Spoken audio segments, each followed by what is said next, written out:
तो हेलो बच्चों, कैसे हैं आप सभी लोग। मुझे आशा है कि आप सब अच्छे होंगे। और चलिए आज हम लोग पढ़ने वाले हैं कि क्लास 12th का प्रोज है लेसन नंबर 1। लेसन का नाम है द लॉस्ट लेसन। क्या नाम है? The lost lesson. इसके लेखक है अल्फोंस डाउडेट। ठीक है। इसमें देखिए जो भी वर्ड मीनिंग देता है उसको बढ़िया से इधर बैक में जाएंगे तो आपको वर्ड मीनिंग मिलेगा देखने को। ठीक है, इस वर्ड मीनिंग को आप बढ़िया से याद कर लेंगे। देखिए अर्थ निकालने का मतलब यही होता है कि आपको वर्ड मीनिंग ज़्यादा से ज़्यादा आना चाहिए। अगर वर्ड मीनिंग नहीं आया तो फिर बहुत दिक्कत होगा, लाइन से आप अर्थ नहीं निकाल पाएंगे। ठीक है, यह जो पाठ है ना बच्चों, यह जो पाठ है यह दो देशों के बीच लड़ाई के बारे में है। फ्रांस में जो लड़ाई चलता है, ठीक है ना, फ्रांस अगर यूरोप में जो लड़ाई चलता है वो 1870 से 71 ईस्वी में लड़ाई होती है, जिसमें फ्रांस वाले और प्रूसियन वाले, जैसे कि आप यहाँ देखेंगे कि यहाँ पे देखिए ये फ्रांस है और यहाँ के प्रूसियन वाले हैं। प्रूसियन में कौन कौन सा देश आता है? जर्मनी, पोलैंड, ऑस्ट्रिया, इसको मिला के कहते हैं प्रूसियन। ठीक है, ये आक्रमण कर देते हैं क्या कर ऊपर? फ्रांस के ऊपर। फ्रांस के ऊपर कब्जा कर लेते हैं। एक अल्सास और एक लोरेल, दो जिले हैं अल्सास और लोरेल, दोनों पे कब्जा कर लेते हैं और कब्जा करके जो है इन लोगों को सताना शुरू कर देते हैं। ठीक है, अब यहाँ इन्हीं का यहाँ पे पढ़ाई चलेगा, इन्हीं का मार्केट चलेगा, इन्हीं का सब कुछ इन्हीं का होता है। ठीक है ना, तो इसमें ये सब चीज़ें ध्यान रखना है कि ये सब जो है आपस में लड़ाई लड़ते हैं सब, और कैसे लड़ते हैं इसी के बारे में इसमें एक सर जी रहते हैं जिनका नाम रहता है एम हैमल। क्या नाम रहता है? M Hamel. और जो है एक इसमें उनका स्टूडेंट रहता है जिसका नाम रहता है फ्रांज। ठीक है ना, फ्रांज और एम हैमल जो है दोनों आपस में जो है बातें करते हैं लोग। और एम हैमल सर जी जो थे वो फ्रांस से पार्टिसिपल पूछने वाले थे। ठीक है, देखिए अंतिम अध्याय का मतलब कि फ्रांस जो है फ्रांस के जो सर जी थे एम हैमल, वो उनको 40 साल हो गए थे वहाँ पे रहते हुए। ठीक है, 40 सालों में जो है लोगों से बहुत प्रेम हो गया था, बहुत जुड़ा हो गया था उनका, और इसीलिए जब 40 सालों के बाद हो जाते हैं तो अंतिम लेसन लोगों को सिखा करके जाते हैं वहाँ से। ठीक है, क्योंकि अब कब्जा किसका होने वाला था वहाँ पे? प्रूसियन वालों का कब्जा होने वाला था। वो दोनों जीत लिए थे। कौन दो जिला जीते थे? एक जो था आपका लोरेल और एक था अल्सास। ठीक है, तो ये लाइन से हम लोग पढ़ते हैं, एक पैराग्राफ आज थोड़ा देखते हैं और जो है इसके बाद आगे बढ़ते हैं। ठीक है, देखिए पैराग्राफ पहला कहाँ है कि आई स्टार्टेड फॉर स्कूल। ये कह रहा है कौन? फ्रांस।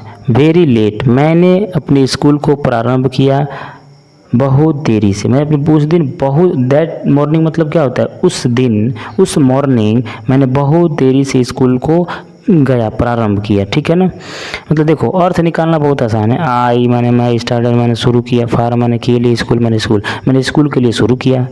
वेरी लेट, बहुत देरी से स्कूल जाना शुरू किया। दैट मॉर्निंग मैंने उस सुबह। ठीक है ना, मतलब इसको अर्थ निकालना बहुत आसान है, बस थोड़ा सा मीनिंग और ग्रामर थोड़ा सा आपको पता होना चाहिए। इतना पता है तो कोई दिक्कत नहीं। आगे देखिए, and was in great dread of A scolding.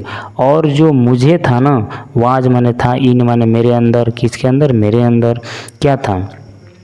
Great माने बहुत बड़ा, ड्रेड माने भय, आफे स्कोल्डिंग माने डांट का भय था मेरे अंदर। ठीक है, मैंने कहने मतलब फ्रांस डर रहा है। किससे डर रहा है? सर जी से। क्यों? क्योंकि सर जी पार्टिसिपल पूछेंगे और उसको पार्टिसिपल पता नहीं होता है। ठीक है, स्पेशली मैंने विशेष रूप से, बिकॉज माने क्योंकि, M Hamel had said that. M Hamel specially मैंने विशेष रूप से, बिकॉज माने क्योंकि, एम हैमल जो सर जी थे, हैड सैड माने कह चुके थे। क्या कहे थे? दैट, कि ही वुड क्वेश्चन अस, वे हम लोगों से प्रश्न पूछेंगे।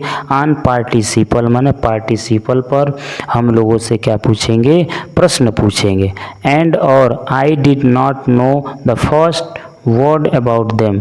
एंड माने और, आई माने मैं, डिड नॉट नो नहीं जानता हूँ, नो माने जानता हूँ, द फर्स्ट वर्ड प्रथम शब्द, अबाउट देम उनके बारे में मैं प्रथम शब्द भी नहीं जानता हूँ।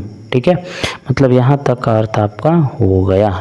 मैंने पार्टिसिपल के बारे में बेचारा कुछ नहीं जानता है, डरा रहा है, डर रहा है कि जो है अब जो है मैं क्या करूँ, मुझे पार्टिसिपल याद नहीं है। अब जो है सर जी मुझे क्या करेंगे? पीटेंगे। ठीक है, तब क्या होता है?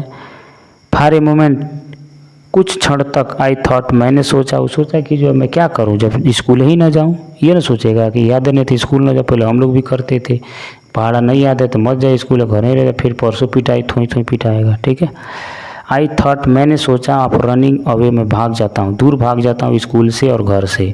एंड स्पेंडिंग द डे, पूरा दिन बिताऊंगा आउट ऑफ द डोर्स, दरवाजे के बाहर ही जो है पूरा दिन क्या करूँगा, बिताऊंगा मैं। कौन सोचता है? फ्रांस सोचता है कि मैं पूरा दिन दरवाजे के बाहर ही बिताऊंगा। इट वॉज सो वार्म, दिन बहुत गर्मी का मौसम था। सो ब्राइट, इतना चमकीला था। द बर्ड्स वर चर्पिंग, चिड़ियाएँ चहचहा रही थी। At the edge of the woods, जंगल के किनारे चिड़ियाएँ क्या कर रही थी, चहचहा रही थी, ठीक है ना। And in the open field, और जो है ओपन फील्ड मतलब खुले क्षेत्र में जो था ना, खुले क्षेत्र में बैक ऑफ द सामिल the Prussian soldiers were drilling, मतलब शामिल जो था वहाँ पे एक मिल था, उस मिल के पीछे जो है प्रूसियन वाले ड्रिल कर रहे थे। प्रूसियन सोल्जर वर ड्रिलिंग, अभ्यास कर रहे थे। प्रूसियन वाले क्या कर रहे थे, अभ्यास कर रहे थे, माने कि लड़ाई का अभ्यास कर रहे थे वो, कि कैसे लड़ा जाएगा, ठीक है ना। It was all much more tempting, यह सबसे मनमोहक था। उधरे ही चला गया। कौन चला गया? फ्रांस चला गया। कहा कि चलो अब हमको क्या करना है, इधर देख लेते हैं, पढ़ने भी नहीं जाना पड़ेगा और घर भी नहीं रहना पड़ेगा। तो सबसे ज़्यादा यही मनमोहक था। Then the rule for participle, मैंने पार्टिसिपल बताने से अच्छा इसको यही लगा। और एक कहाँ देखो ध्यान से, but I had the strength to resist, लेकिन मैंने इसका विरोध किया, बहुत सख्ती से इसका विरोध किया, एंड ह्यूरिड ऑफ द स्कूल, और स्कूल में भाग करके चला गया। लेकिन देखो डर था इसके अंदर, लेकिन स्कूल भागते हुए जा रहा है। कैसे जा रहा है? स्कूल भागते हुए पहुंच गया, चला गया स्कूल। बेचारा क्या करेगा अब, पिटाएगा नहीं तो कुछ, लेकिन स्कूल उधर गया। भाई साहब स्कूल में कुछ और कार्यक्रम हो रहा था। सर जी की जो है अंतिम विदाई चल रही थी, लास्ट लेसन जो है सर जी पढ़ा रहे थे। अब इसको लगा कि जो है अब मैं क्या करूं, ये डर रहा था। लेकिन ये जब पहले जाता था तो स्कूल से शोर सुनाई देता था, लेकिन अब शोर सुनाई नहीं दे रहा है। अब उसको बहुत अच्छा लग रहा है, अच्छा नहीं मतलब ये सोच रहा है, ठीक है। चलिए अब एक पैराग्राफ हमने पढ़ा दिया है, बाकी सेकेंड पैराग्राफ जो है आपको नेक्स्ट वीडियो लेक्चर में हो सकता है तो मिलेगा। अगले दिन से जो है बड़ा बड़ा जो है लेक्चर बना करके पूरा हम किताब आपको पढ़ाने का प्रयास करेंगे। जो भी दिक्कत हो, डाउट हो, उसको कमेंट बॉक्स में बता दीजिए। और बढ़िया से पढ़ो बच्चों, अच्छे से मेहनत करो, क्योंकि अच्छे से पढ़ोगे तभी जा कर के अच्छे मार्क्स आप ला पाओगे। इसका क्वेश्चन आंसर भी हम समझाएंगे कैसे क्वेश्चन आंसर लिखा जाता है, ठीक है ना। तो अच्छे से आप जो है पढ़ाई करिए, अच्छे से मेहनत करिए। बाकी चलिए मिलते हैं नेक्स्ट वीडियो में, तब तक के लिए थैंक यू।